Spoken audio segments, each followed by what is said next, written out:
So Cool. we're ready to go. Awesome. I changed the name of the show. Did you see that? No. I changed it to the Earthlando Show. Earthlando? Do you like it? Yes. Yeah? Okay, Yes. cool, yeah. Anything with Earth. Anything with down. Earth, right? Yeah. And my musician name is Zidane the Earthling. Oh, cool. So I kind of have like this Earth theme going on now. Love that. Yeah. The Earth also loves that.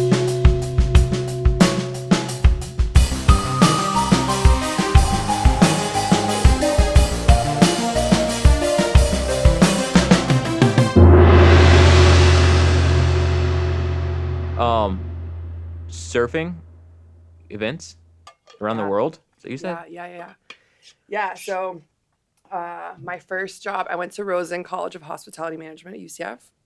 And my first event planning job was producer's assistant for the Western Atlantic Pro Surf Series. So we did Barbados, Trinidad, Jamaica, Puerto Rico, all the way up the What? East Coast, all to Belmar, New Jersey. And I would do that circuit. That was my first events job, but I got paid in stickers and sunglasses. If you've ever done anything with like It's surf or surfing. skate industry, That's so true. It's just how it is. Yeah. So then that's funny. I worked for Vince Carter. I helped open his restaurant off of LPGA. Who's Vince Carter? The basketball player that played for the Magic. Oh my God, Vince. Okay. Yeah, Vince Carter. So you went from surfing to like basketball, still events. Yep. Okay, Well, gotcha. And I played basketball my whole life too. And Okay, surfed. okay. So then I did that, and then I worked for Jack Nicklaus, the golfer. I was the events director for the Golden Bear Club at Kings Point in Windermere. Yeah, I know. Yeah. Yeah, and then from there, I kind of did my own thing. I started my own events company, and I did events for creative people to kind of match agents to talent and stuff like that. And I Okay. did stuff at the Gibson Guitar Center downtown. Okay, so like for entertainment, music, and stuff. Yeah, just connecting talent to representation, basically. Very cool. And then I started working for Dr. Phillips Performing Arts Center. Wow. And so, then I was too so much. this was all that corporate? Like was all that working or Pretty much. Until yeah, you it was kinda did pretty, your like, own event I was thing. like wearing like a suit, like Really? heels, and it's like it's Oh hard my to God. imagine. It is, I'm 'cause like, I know don't you even wear as- shoes. Yeah, now. yeah, right. Yeah. I mean, I spent some time with you. I went to what's the name of It's CabaYoga headquarters at Black Hammock Dressage and in yeah. Oviedo. Yeah. And it's an what's the word Equestrian? Equestrian. Yes. There it is. Yeah. What's it's equestrian? a private dressage training facility. So it's Okay. equestrian is anything in the horse realm. Mm-hmm. So there are many disciplines of riding. The main two are English and Western, Okay. which you can usually just tell by the saddle, right? Like the cowboy saddle or like the proper like English saddle. Okay. Then there are three types of riding within the Olympic sport of horseback riding, of equestrian Olympics, and that is cross country, show jumping, and dressage. And dressage is the very fancy, like wear a top hat and coattails, and the horses are dancing, and it's a very mechanical, quote unquote, most correct form of riding. Mm-hmm.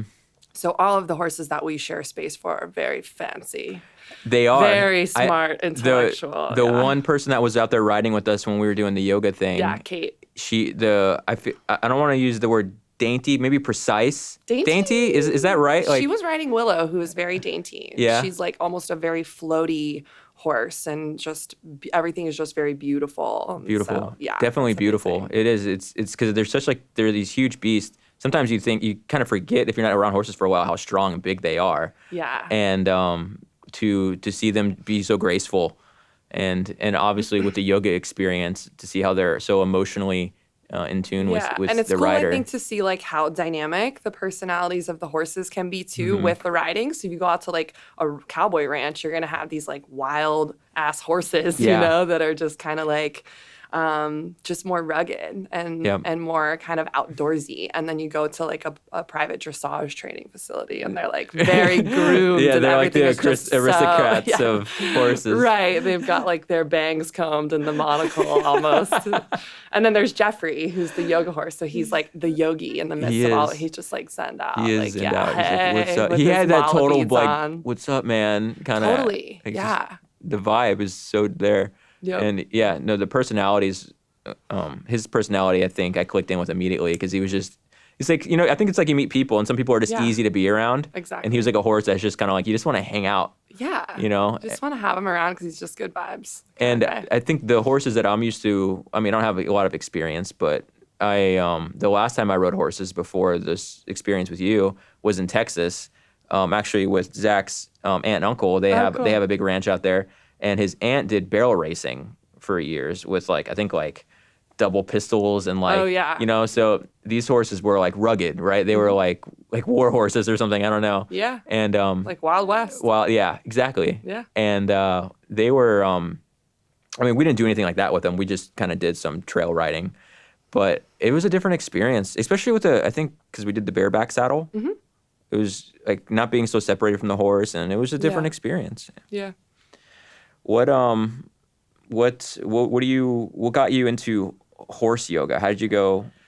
So I've been riding since I was 6. Yeah. My mother rode, and I think it's always like the dream if you're a rider and you have a daughter that they'll ride too. So I started riding when I was 6, and I started competing when I was 11. And I continued that. I was on the international team for represented Puerto Rico internationally in show jumping. And then I started teaching lessons. I had training programs where I would train other people's horses for them and teach them how to ride and kind of level up in their practice. I ran pony camps and did all kinds of stuff. And then just kind of always had a side hustle with horses while I was in parallel, moving up in the world of event management and the corporate stuff. Okay. I would have a side hustle, even if it was cleaning stalls. I needed to have that horse connection. Yeah. Yeah. So, so I did that. And then when I busted out of my shell and I was like, I can't do this anymore with the corporate world, I literally just quit my job, sold everything, moved to California, and was working in California for a little while, and then moved to Mexico. And when I moved to Mexico, I found this polo club that was run by this Swedish woman. It's called La Patrona in San Pancho, Nayarit, Mexico. And so it was this really high-end polo club, and I started training horses there. They got a bunch of cow horses, and they wanted to start a riding program. So they were like, "Can you speak English?" So that's perfect. Yeah. And yeah, it was pretty cool. Actually, I had to try out for the position. And the guy who was my boss, he was an Olympian from Spain. And and he was he was just a hard ass. And he was kind of scary. And so, but I was trying to be brave and I really want this job. Mm-hmm. And so he's like, "Oh, you need to come out and you'll try out for me tomorrow. Come back tomorrow." So I'm like, "Okay." So I came back, and they were getting my horse ready, and they're like, "Oh, this guy, he's giving you the worst horse, just so you know." I was like, "Oh, great." And so I get on the horse, and I'm warming him up and trying to get him kind of framed up and looking nice. And he's like, okay, Kata, take this jump, eyes closed. And I was like, "What?" And so inside I said, "What?" But outside I said, "From the left or from the right?" Just boom. So I got this job, and I started working with him. Cool. And we were training horses, and his way of training horses was something I had never experienced in my 20 plus years of riding. When you say he was an Olympic rider from Spain. So you said there's different divisions of Olympic. Yeah. So which one did he do? So as an Olympic rider, you do all 3. Oh, okay. And you typically have 3 different horses that you'll on a team. So you ride for the country of Spain, and there are the horses on your team and the riders. Yeah. I imagine from what I know about Spain, Spain's probably one of the most competitive in this. Probably. Yeah. I mean. In horse Olympics. Yeah. Well, Germany's are they? The Germans are Yeah. Yeah. I can already see that. Very disciplined riders. The way they are with dogs, I can already, see the way they can with horses, right? Yeah. So, he and I started training these cow horses that they had brought in to create this riding program at the Polo Club, which was in the jungle on the beach. It was so epic. Wow. And what part of Mexico? San Pancho. It's San Pancho. Most people know as a surf destination, Sayulita. Okay. So Sayulita's in Nayarit. It's by Puerto Vallarta. Is that on the Gulf Coast or on the Pacific? West Coast. Okay, the Pacific, about Central Coast side. Okay. So South Mexico kind of. Yeah, and it's a beautiful tourist destination, and there are a lot of Americans and Canadians that live there. And so we were teaching lessons and stuff. And he also, I was working 6 days a week, sun up to sundown, and I was making about $90 American per week. and I was working my butt off. Were you loving it? I was just like in heaven.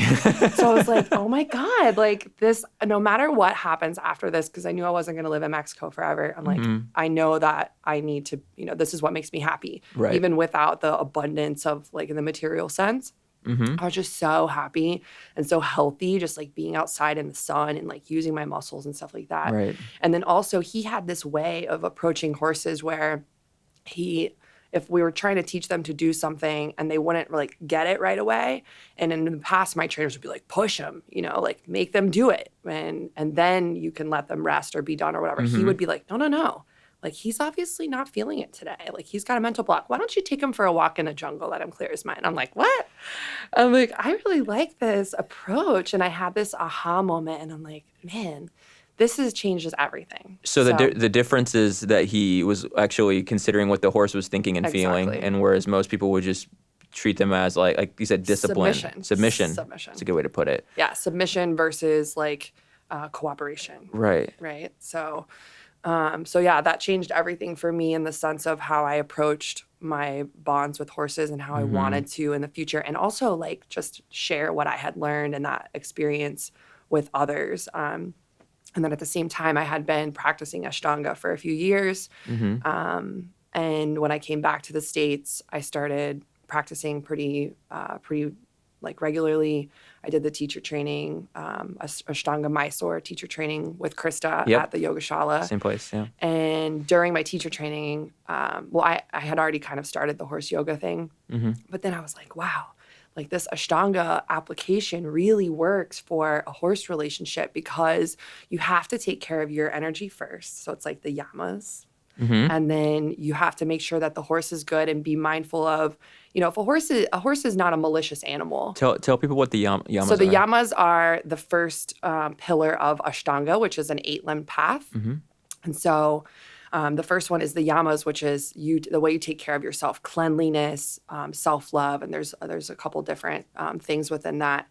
But it's important to be mindful of your energy before you approach a horse because they're so sensitive to energy. So that application, boom. And then the niyamas are the way that you treat other people. So that to me was like how you're being mindful of the animal. Because like I was saying, horses are not malicious animals. So typically when they're fighting you on something, when they don't want to do something that you're asking them, it's because they're like in pain or they're uncomfortable. And a lot of people don't realize that there are poorly fitting saddles that are really uncomfortable for horses, and then they start to react. Right, yeah. Horses also get headaches really frequently, which people don't know. So there's all these things to be mindful of. So you got the yamas and the niyamas, and then you move into your posture practice. So only once you touch on those things.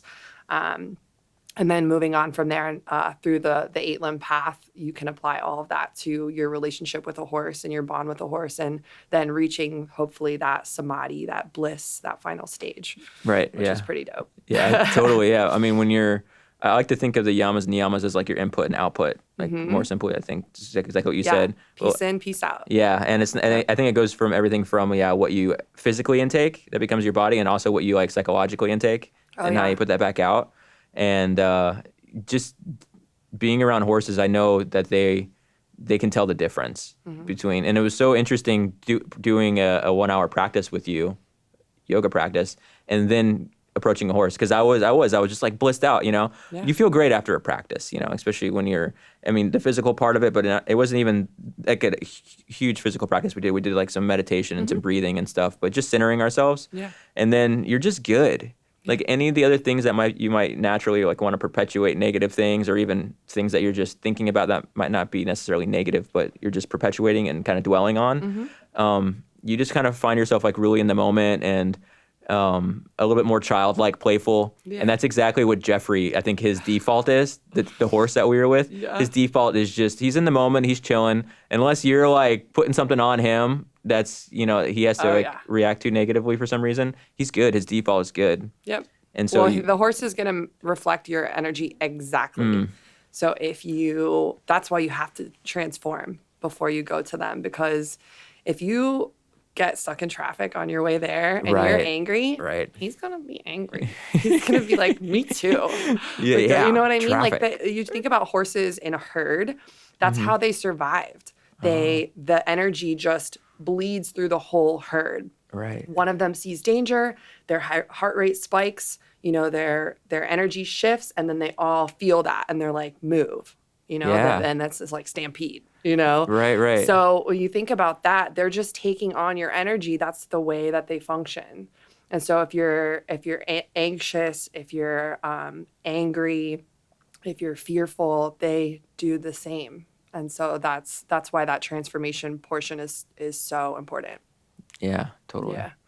When people think horse yoga, they think, I mean, when I first started, I was like, first of all, I'm like, kind of like, I'm going to do something, especially if I feel like I feel like I shouldn't do it. When I feel like society's going to judge me for something, that's when I'm going to double down and do it, because it's like, that's a reason to definitely, it's not a reason to not do something, right? And I think a lot of people are like, oh, it's silly, or I'd feel weird. And like, what is that? It's gimmicky, that's kind of the thing maybe I thought initially, even before actually not even when I started talking to you, because as soon as I started talking to you, I started looking into it a little bit more, and I was like, oh, there's something with depth here. It's not like just gimmicky, And what do you suggest to people? Like, why should they try that practice? So the reason that I feel, and I started this practice and I just felt called to do it. And now I'm like, this is why I'm doing this. Like, I have these moments of like, oh my gosh. Right. So one is you're going to have a totally new approach to any encounter with a horse or animal moving forward, because you've been there. You've been in that peaceful mind state, that quiet mind and open heart, and felt that like genuine communication with the animal. So I think that if we can ripple that out, there's a lot of submission partnership within horse and human these days. So if we can ripple that out, that would be great. The second thing is, there's just a huge spiritual disconnect between us humans and the environment, Mother Nature.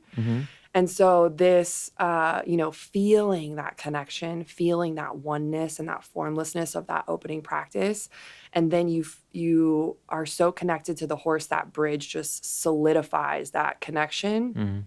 And then we become more conscious as humans. So we don't so mindlessly just like be wasteful, or, we're more present. And when it comes to like recycling and just little things, you feel that conviction because you're part of that collective earth energy, right? Right. So I think that that's a big part of it now too, is just trying to reconnect us to that spiritual unity with Pachamama.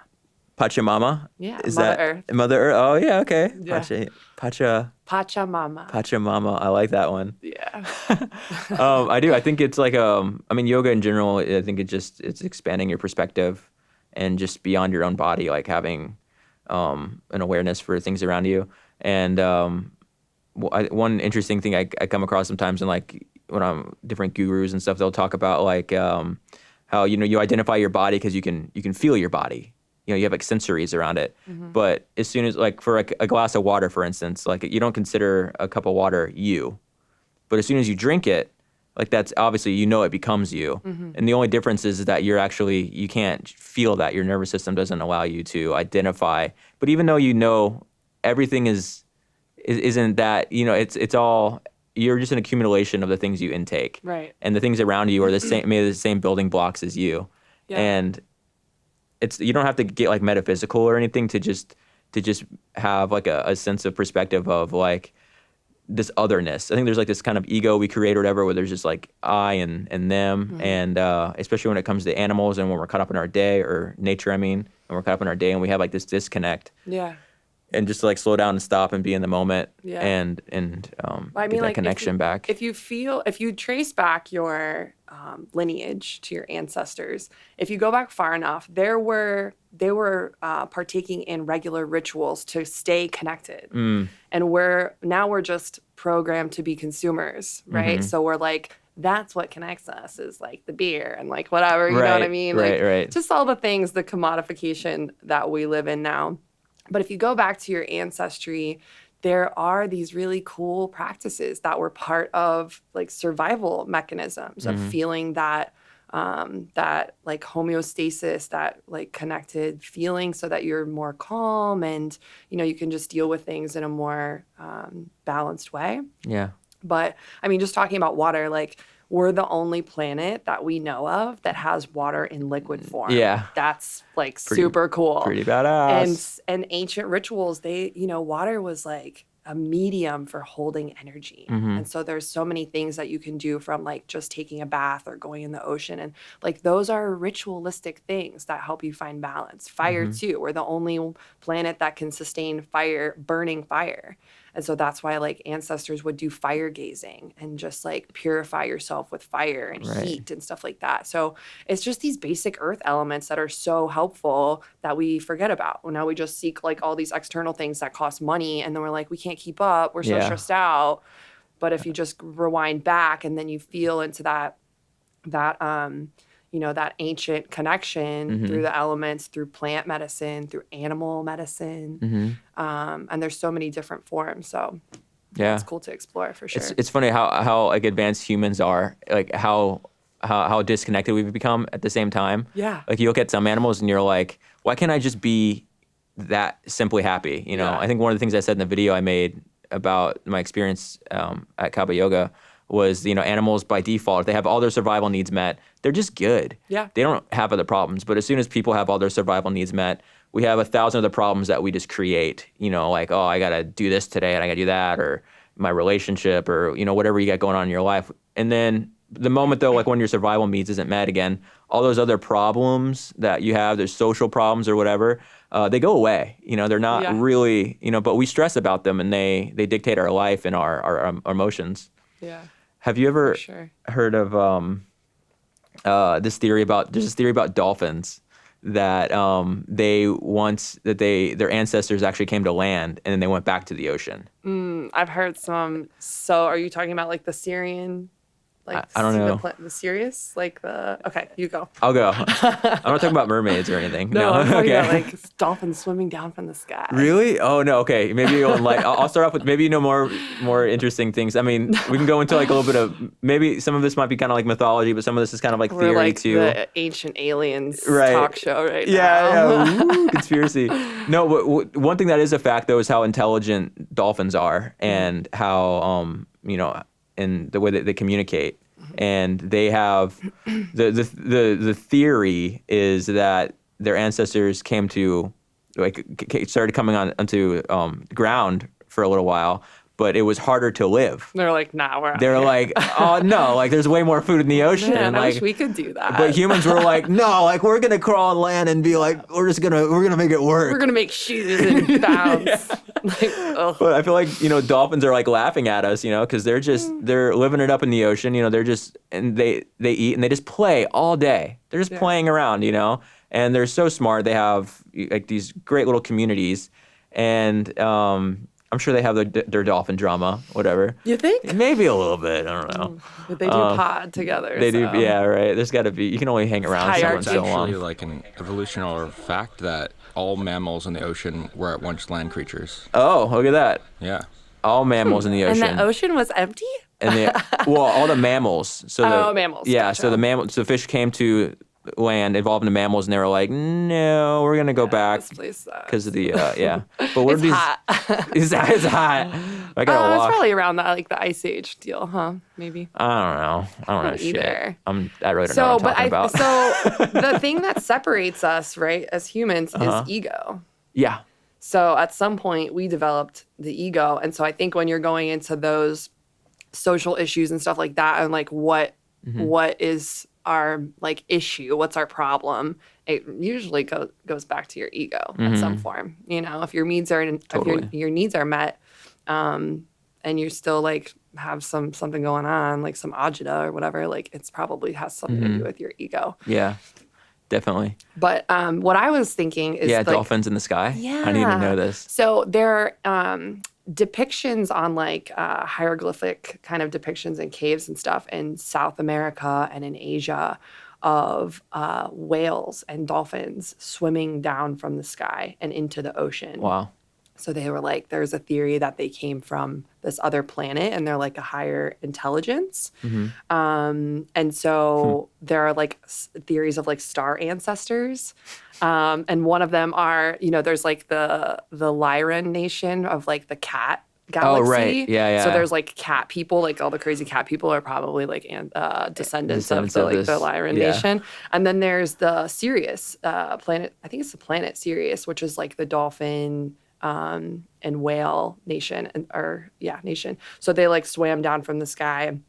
And they say that you can get back in touch with that energy, that like higher guidance by listening to whale sounds and, Okay. Yeah. and dolphin sounds. Yeah, it's pretty cool. That is interesting. Yeah, because there's a lot we don't know about how they communicate and the sounds they make too, right? It's like beyond us. Yeah, It's it is pretty relaxing. It's interesting to think about. Yeah, it is. Like you hear a whale sound, you're like, There's all kinds of mixes on Spotify. is there just you can just like play it before I'll do one bed. right now. Ooh. Make my Good. own. Very Yeah. good. Maybe I was a whale in a past life. Yeah, I see it. I can see it. Yeah. Just I would just be like one of the ones that eat plankton. They just go just have their mouth open all day. They just swim with their mouth open. Yeah, and that'd be chill, me, just like, gliding. Sounds like swimming and cleaning your teeth. Ain't got no Thanks, problem. bro. That's it, man. Like being human's not all that, you know. There's animals laughing to the bank, man. To the happiness bank. Oh my gosh. Yeah. So flying dolphins. That would be cool. Flying dolphins would be sick. Alan, you know who Alan Watts is? Yeah. Yeah, he's cool, right? He has a thing about how our ancestors moved from like a fluid, right, in the ocean, into now that we're on like land. But one day, if we start moving into the air, we'll start becoming more like collective and less divided. Especially now, like the way like we kind of navigate our day to day, it's also land based, like, and it's all based off of kind of like structures, right? We have like infrastructure, and we have buildings and landmarks, and almost like that, longitude, latitude kind of direction. So it kind of the way we kind of our society is kind of set up and divided is in this very kind of 2D plane. And if we ever get to a point to where, and this is an Alan Watts theory kind of a thing, where he goes. Yeah. But it was interesting to think about, like, if we were in like a fluid again and we were all kind of like floating around, maybe, thousands of years, I don't know. But if we like moved into the sky or space one day or whatever, how that would change our social relationships. And we would have to have a much more free form way of living that's not so structured, at least in the way that we think now. And I think he was making comparison to dolphins and things. He goes deep. He goes there. He goes so deep. Yeah. And now a few words about our sponsor.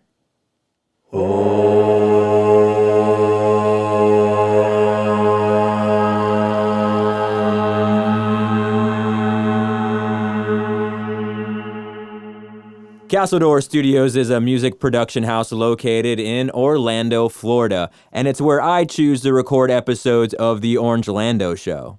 The studio features a blend of vintage and modern equipment and can accommodate musical artists of any genre, voiceover recordings, and, of course, podcasts.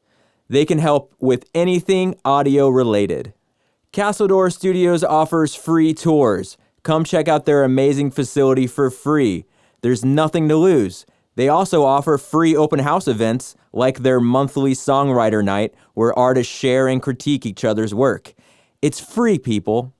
Every session you book with Castledor Studios will be professional, private, and inspiring. If you have a creative idea, take action now and contact Castledor Studios at castledorstudios.com. Use reference code OrangeLando to receive a 10% discount on your first booking.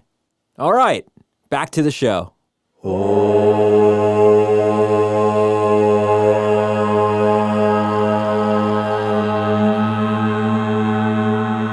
That's cool. I saw a video the other day that was really cool, talking about the air element and how, like the theory of cellular memory. And so everything, we all share these like oxygen molecules around Earth, and the wind travel, takes those oxygen molecules all around the globe, and they're all part of us. Right. So they did this study where it was like a square, like a cube of air, like over Africa had like, traveled all the way around the world or whatever. And you can actually like break it down and find where the particles had come from and their origin.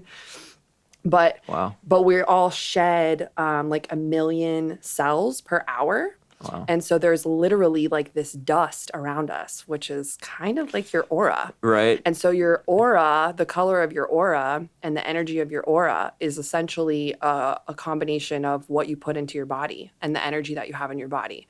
So if you have like really, you're like a well-practiced, like you do a lot of physical stuff and you do mindfulness practice and you eat clean and stuff like that, like you're probably going to have those lighter color auras because the skin cells that you're shedding are more like oxygenated and healthier. Wow. Yeah. That's cool. Yeah. And it's funny, people, I think we have like an intuition about like, we say when someone's like glowing or when they're in like a certain mood, or you can tell, right? And it's like this intuition, you kind of get this vibe you get.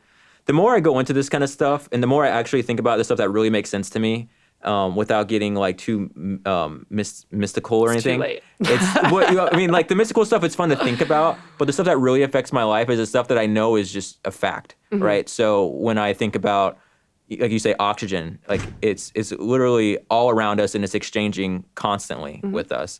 And when I think about, everything that I experience is all actually happening in my mind, and it's just like, my senses are picking them up, and I'm creating an image in my mind based off of these light senses and whatever. And it's all this electromagnetic and like waves and all these things. And I'm like, and the more I start to like think about that, the more it affects like my decisions and the way I behave day to day. Yeah, definitely. And I think that alone is just like, that's the thing that works for me, like with yoga and these type of meditative practices, is like, that's not something where I'm like ever confused about. I'm just in awe about it. And I'm constantly trying to bring that kind of perspective more into my day-to-day life, because I don't want to be behaving in like a state of like delusion, or like I don't want to just be believing in the illusion of like what reality might seem to be. I want to just have like a real concept of like what actually is, and just kind of lift up that veil. And I don't know. I feel you. I'm way more ethereal. Yeah, I'm like, you'll go there. Yeah. Yeah, because when I think about breathing, I think about like this, I'm just exchanging air with the trees. So I'm always feeling like this like breath between myself and the trees. And then I'm like, everything else that I do is also part of the collective. So similar to you, but also just more like guided by vibes. And, I think I told you, like, any big business decision that I make, I consult Jeffrey. Like, literally, I consult my horse. Again, that's the horse, yeah. Yeah. So, like, I just feel like there's a lot of, like, hidden wisdom that people don't, it doesn't really excite people to try to, like, really simmer down to a level of quietness and trying to tap into that voice and understand things from a way of just being like, there's no need to figure it all out, Right. Just listen, just feel into it and flow and do what feels good. And you know what I mean? Yeah.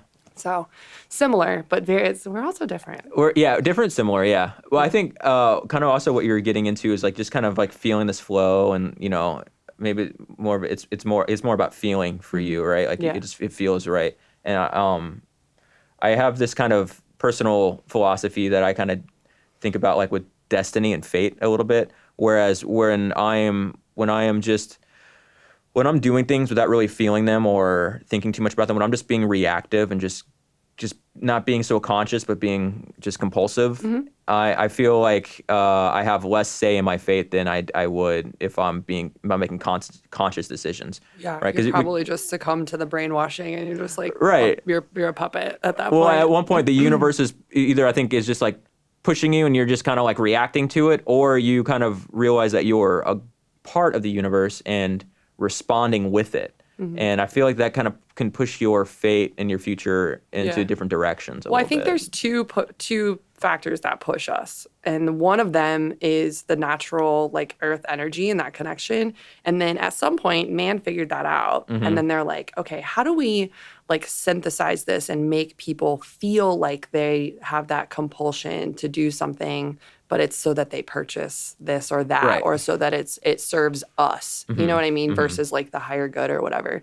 So it's like you're either following, your vibe and that like connection, or you're being like by the puppet master. You're just like making decisions by what you see and like all the hidden marketing and the influence around you. Right. It's like, what are you allowing to be influenced? It's like the same breath we've figured out like that's something that we can respond to. we also figured out how to manipulate it to make other people Exactly. respond or react to it. Yeah. Yeah. Have you ever heard of the Lunar Society? It was a It's like the group. Illuminati. Dude, Oh shit! it's Here we go.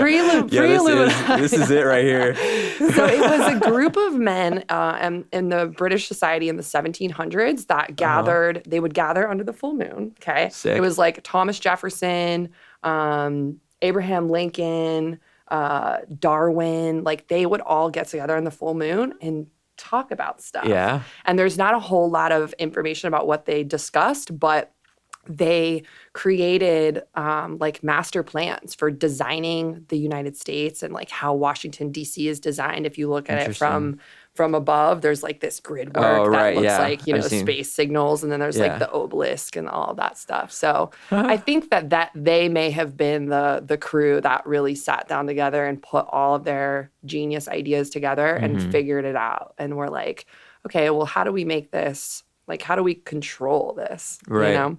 Yeah. But it's pretty cool. Lunar Society. The Lunar Society. I'm gonna have to Google There's that like later. there's like a picture of them. It's like that same kind of art that's on the money, on the dollar bills and stuff, where they're like all of them, all the like genius heads sitting around a table under the full moon. It's pretty dope. That's sick. Yeah. I don't think it's too far fetched that people who really have had huge influence over large communities of people, that they're thinking in a different way, you know, and maybe like they're I don't know what the way to put it is, but yeah, their capacity for like the way they go about their day and their perspective and stuff is definitely more macro, and they have this this larger perspective, I think, on things, and to use that to manipulate, and I'm not saying in good or bad ways. I'm just saying in effective ways. Yeah. That makes sense. Yeah. And in those macro people too, even now,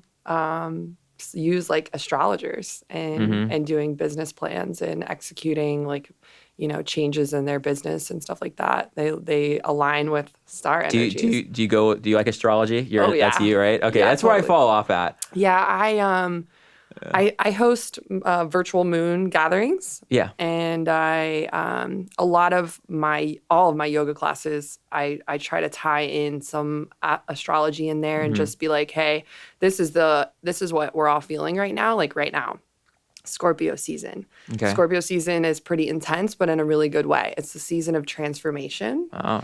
So I think one of those quotes that I've read about Scorpio season that I love is, Scorpio is the phoenix that rises from the ashes of the fire that he started with his own hands. Scorpio is the phoenix that rises from the ashes of the fire that he started with his own hands, she started with her own hands. So what are we lighting yourself on fire to transform? You're like doing shadow work and like making these big transformations. And so it's cool to just tap into that and see, you know what I mean? Like kind of, you can either like, be passive and or you can step into it and use it for your benefit. So I like to bring that to people's awareness and just offer them a chance to set intentions that align with that and feel that support as they are, going through transformations and stuff like that. Yeah. Scorpio, this particular Scorpio season, they're saying is this quote unquote, the splinter surfacing. So like who's they? Just like different astrologers that I follow. Okay. My favorite astrologer, the one who has named it the splinter surfacing, is Renee Zels. Okay. She has a podcast called Embodied Astrology that's dope. Is it cool? It's so good. Yeah. Okay. And so it's cool to just listen to and just understand that it's kind of like a relief, because you're not like, oh my God, I'm going crazy. Like, why am I going through this? You can hear like that you're being subject to these energies. And if you start talking to people about it, people are like, dude, me too. Like in my own way, it's applying in my life too. So it's cool to just kind of flow with it versus, being having a blind eye to it. I think that the divide I have is there's definitely value in astrology to me. Like, but in the same way that I think there's value in a lot of things that I don't understand and that I don't have like logical understandings of. And then there's the part of it that I do logically understand. And I guess the way I'll define that is like the moon, for example. Like I know the moon has a physical force on the planet. And I know that when the moon is affecting the tides, like I grew up surfing too, and I grew up in the ocean. I grew up Sebastian Inlet. Okay. And just in the water, scuba diving, all these things. And my mom was always kind of a hippie too, so she was, if it was a full moon or a new moon, she was kind of like, how are you feeling today? I'm Yay. like, but yeah, exactly. And I was always kind of like, oh, whatever, Yeah. But the moon, or when I know that the planet is being affected, and that the water is literally lifting out like farther from the ground because it's swelling right there because of the moon. And I know that I'm mostly water. Right. So I'm like, how is that not affecting me? Right. Like, I know what it is in some way.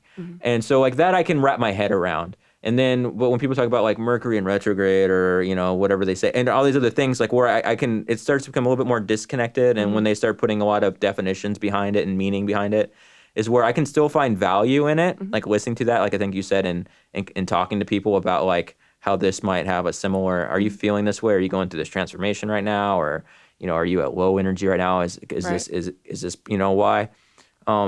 Maybe I can't explain it as much, and I won't go to it for like my main source of whatever. But yeah, it's just to me it becomes more of a mythology at that point, which I think still has value in it.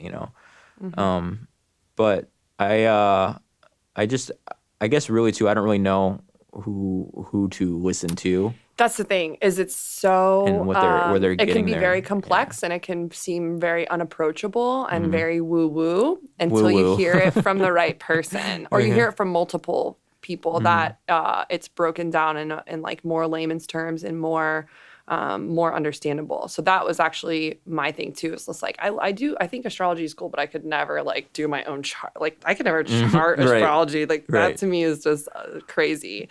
But definitely like the moon stuff that you were saying, like it's all influential. And as far as like retrograde goes, if you think about it as like, there's always like, if you have like an uncle who's like very practical and they have taught, they're always like following up with you and they're like, hey, have you gotten this done? Have you gotten this done? Like, have you been doing this lately? And they always check up on you, and then they go on vacation, and then you don't have that. And you feel this like lack of energy. That's what retrograde is. Okay. And so every planet has like a specific type of energy. Mercury, for example, is like communication. Okay. So you can feel like it's like having a teacher always kind of like looking at your work and like helping you and editing your stuff, and you feel confident with what you're putting out there because you've got this like nice support system or whatever. And then they go on vacation and you're like, wait, what? Like I can't spell. Like Right. That's Mercury in retrograde. Okay. So if you listen to, I would definitely recommend Embodied Astrology. Spirit Daughter, this amazing writer Jill Winterstein. She does like workbooks, and so you can get like monthly workbooks and just read it. I mean, they're super easy and kind of it's a really cool way to do more self work too. It's like engaging in that way. So. Well, I like the idea of being more, and this goes back to everything we were talking about, with being just more in tune with the world around us. Yeah. But, and maybe because I haven't practiced this at all, like I would be skeptical even as practicing it, especially like where I'm getting information from.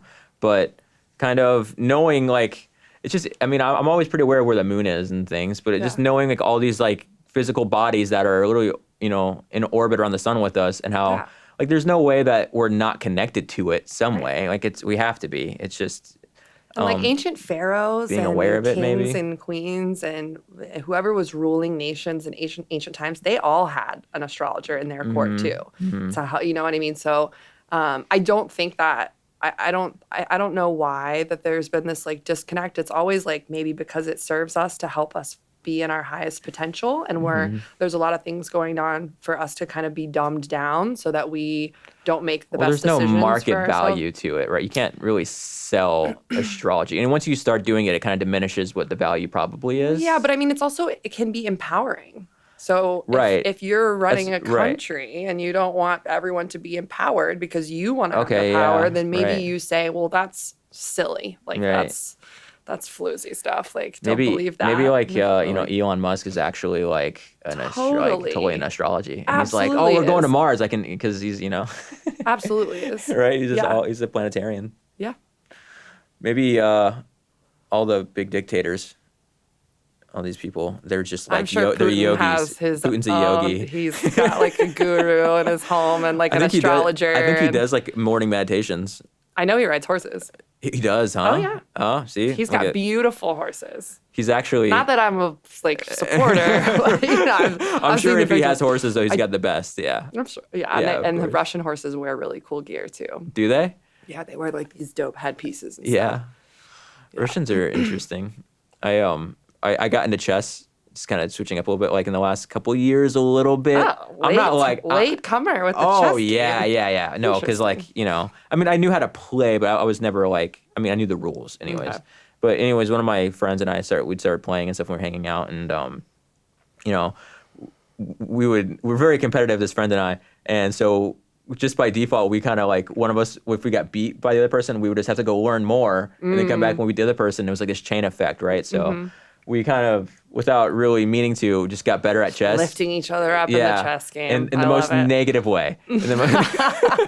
No, we were competitive, but so it was positive, but it was literally because I wanted to just talk shit to him. That's Nice. what happened. Like if you Ego. got beat, it was ego. It was just literally me being able to. That's ego Just and talk shit. when it serves us in our Yeah, in I a mean, good way, right? ego is good for social things. I mean, I think ego is the identity we create based off of our social interactions in a lot of ways. If we wouldn't have a social life at all, we wouldn't need an ego. I think it's there, and it's it's a survival it's mechanism in a created sense, to yeah. survive in a social environment mainly. Yeah. So yeah, there's reasons for it. We developed it for a reason. When it becomes negative is when we start letting it get out of control, I think, and when we're not aware when of it. it's driving the car. Yeah. But what was I getting? Oh, Russians. Russians are like the best chess players in the world. I've been reading. It's in like not even. That's who you're studying from. And no, yeah, no, yeah. I couldn't even. But like when I was kind of like trying to figure out like, oh, like what is this? There's a huge metrics on like who on levels of chess players, Wow. and there's like the whole world is like has all these great chess players, and then Russia is just like up here, like insane, But I don't know. like ballet, Ballet's another one. chess, Yeah. Okay.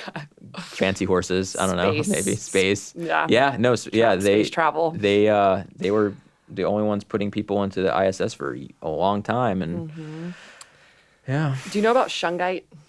Speaking of Russia, you don't know shungite? I can't believe I don't have my necklace on. Oh no. So what do you have on? Is that Ganesh? Yeah. Sick.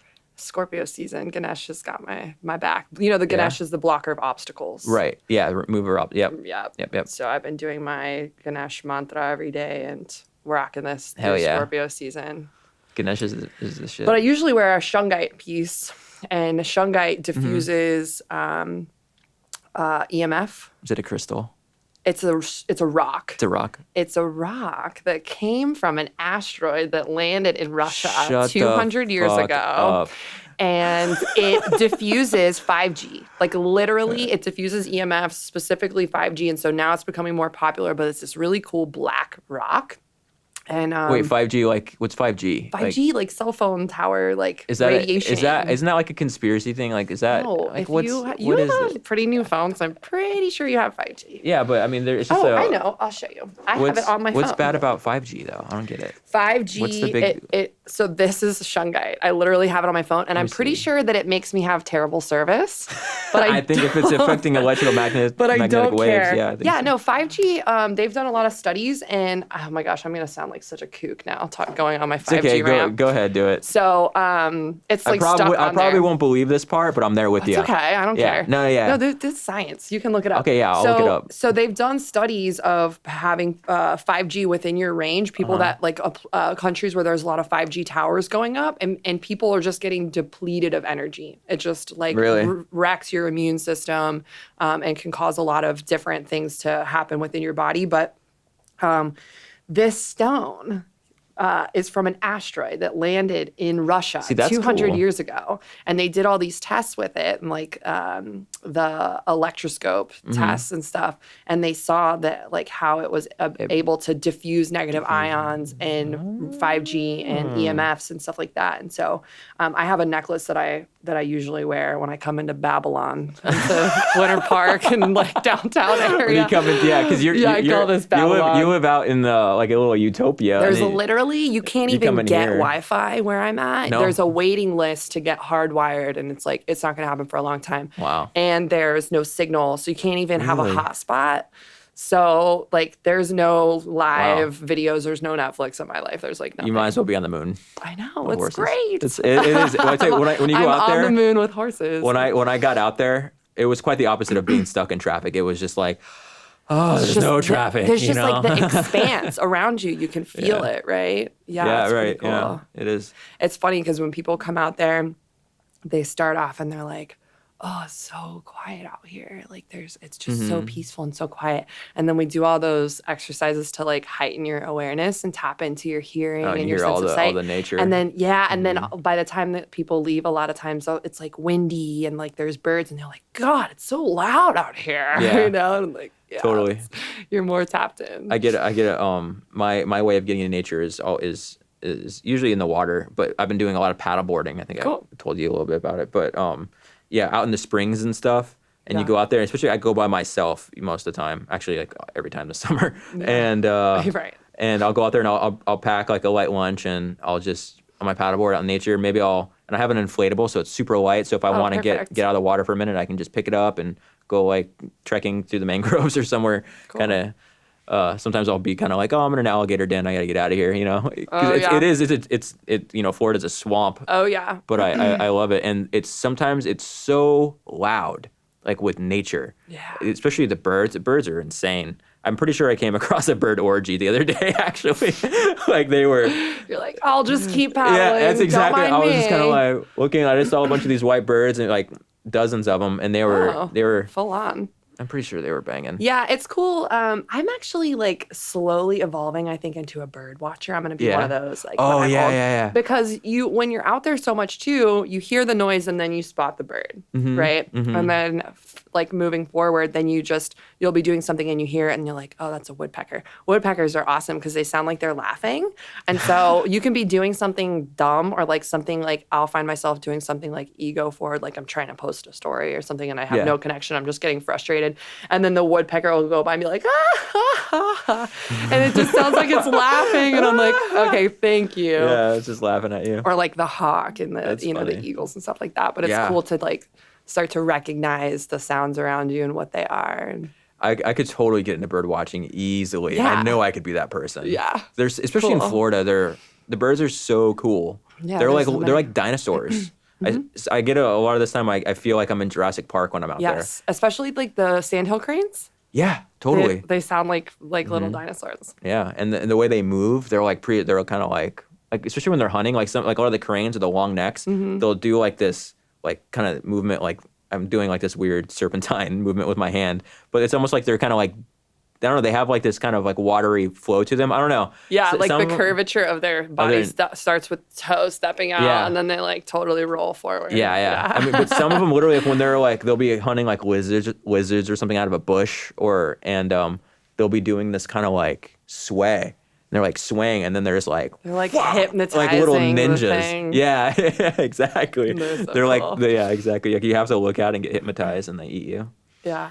But yeah, that's all animal medicine, man. It's cool to and when you start to recognize the ones that are almost like feels like they're following you, like if you see, a woodpecker and you don't really see a woodpecker that often and then all of a sudden you see them like 3 days in a row, that's worth looking into what the symbolism is of the woodpecker. And you can go into this ancient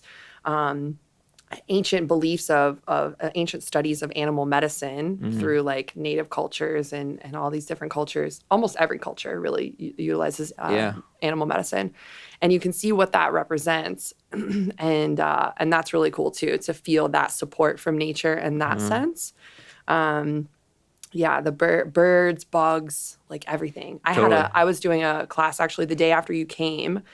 I had this class and I was like, I was starting our meditation. And I was like, and I want to call on the spirit of the earth in all of its forms to join us. And I had my eyes closed and I opened my eyes and this snake is coming right for me. Literally, it came right on my mat. And I thought it was a coral snake. They say snakes. And I'm like, what's the rhyme? Red, black, Jack, or red, yellow? Yeah, like, red meets yellow killed a fellow. If red meets yellow. Yeah. I couldn't remember the rhyme. And so later on, my friend was like, screw the rhyme. Like you have black is the insulator. She's like all into electrician. She's like electrician. She's like black is the insulator. It's like a battery. And if red and yellow touch, then it sparks. And so if there's black in between, then you're safe. And so I'm like, oh God. Yeah, I just think red and yellow killed a fellow. I don't know. Yeah. Yeah. Yeah, but yeah, it was cool. I was like, that was so huge. And I looked into it and it had some cool stuff. Well, especially in India and stuff, there's like Shiva, right? Shiva. All of the every deity. They have like these snakes around them.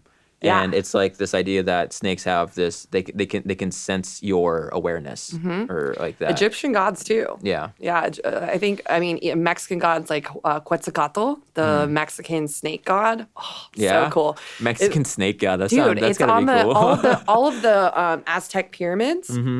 Have this depiction, these huge pyramids with these snake heads, and it's their god Quetzalcoatl, who is the god that protects the genius mind. So the people that feel like that connection and are born kind of leaders, and that was the Quetzalcoatl god. Cool. That was super cool. But yeah, there's all the animals are in every religion, every culture. It's funny how like even though they were all disconnected from each other, they all kind of drew similar lines between animals and nature. Yeah. I think, I mean, as far out as some of these things can seem, a lot of people that are just having issues in their life, if they literally just, I mean, the more I go out in the nature and the more I practice yoga, the more I realize this is the answer to a lot of the problems I'm having. Yeah. Like I feel like where a lot of people, they go into, they need to have like pharmaceuticals, or they think they need to have, or like when you start going to like therapy for something and then people are telling you're trying to figure out what's wrong with you. Yeah, and you're reliant on somebody else telling you what's wrong with you or what's right with you. It's that spiritual disconnect. Yeah, all this is more. It's so much empowering when you just find the connection with what you actually are, and then the second that I get caught up in my work and in my creative stuff, whatever I'm doing. And I'll start really grinding and just almost like binge working sometimes. Yeah. And I got to give myself a day to be like, oh, you know what? I'm just gonna go paddleboarding today, or this morning. A lot of times, all I need to do is just do my Ashtanga practice in the morning, and I'm When's your good. birthday? My birthday? Oh, okay. Here we go. What sign are you? I'm a Cancer. Oh, me too. Oh, you're June? July. I'm Okay. on the cusp of Leo. I feel more Leo energy, but Cancer. Gotcha. I wouldn't be interested in doing your full natal chart. Oh boy.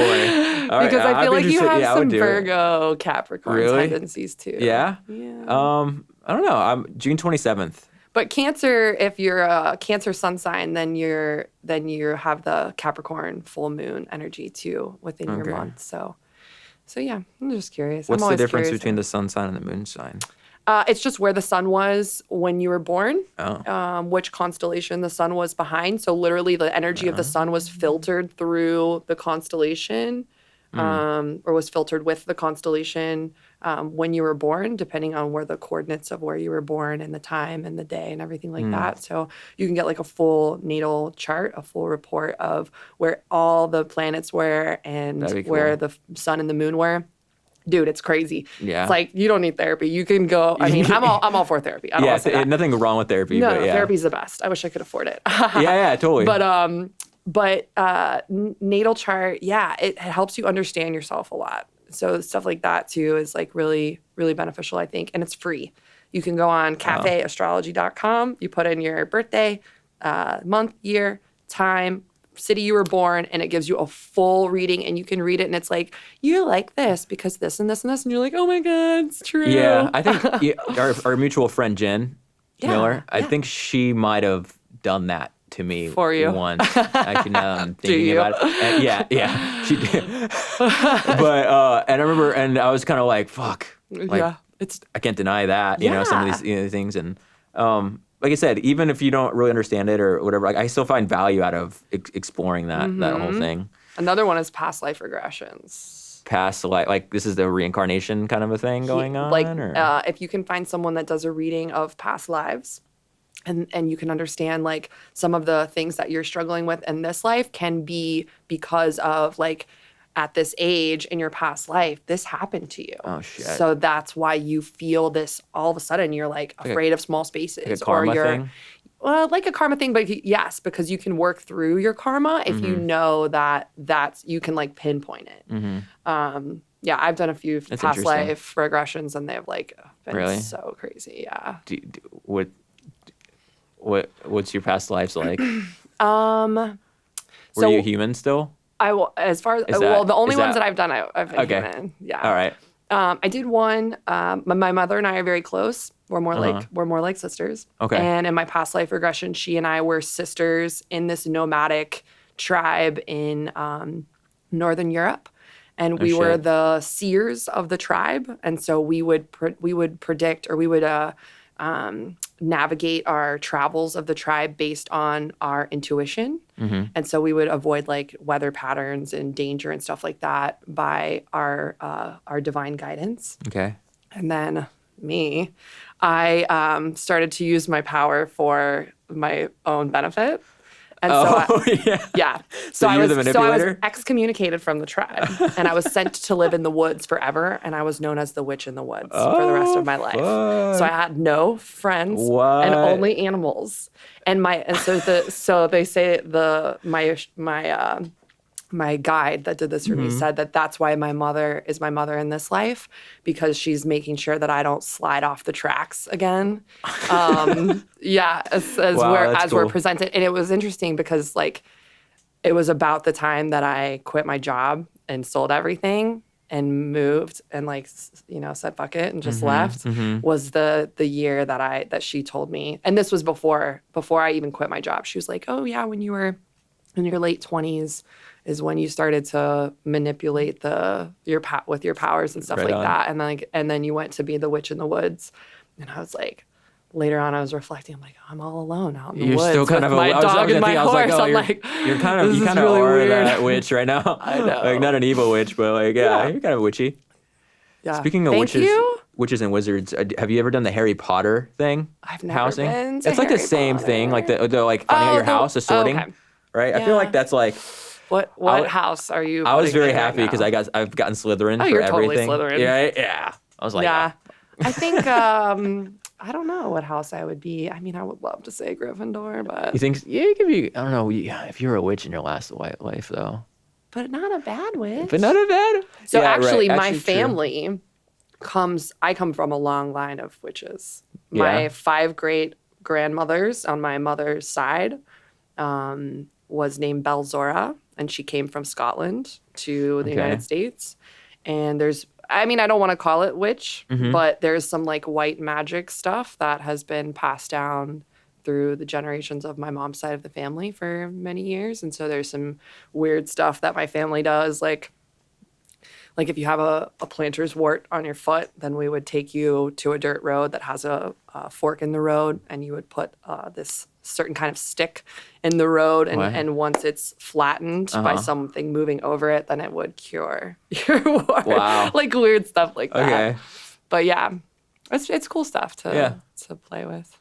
It is White magic. all that stuff. Like even I'll do anything, even if it just creates a story somewhere to do with my life and my character, to where I can like just kind of think about myself in a new way.